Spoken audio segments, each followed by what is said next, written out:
Hello and welcome to another lesson of Python programming for beginners. In this lesson we will see how we can add two numbers. So we will perform a basic addition here. So let's create a file first. Let's call it addition.py.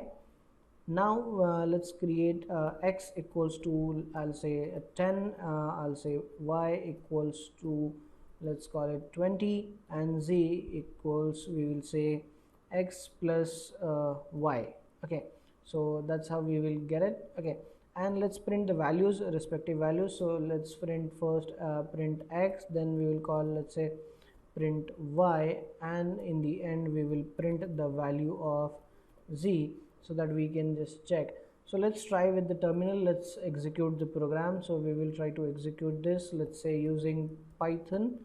So let's call it Python addition.py. Okay, and here we get the output. So x is 10, y is 20, and the addition is 30. So that is how we can perform the simple addition with Python. Okay, so it's again very simple. So here we have tried the basic addition, simply hard-coded values we have taken, and we have just tried the basic addition here. So hope you have understood this. See you in the next lesson.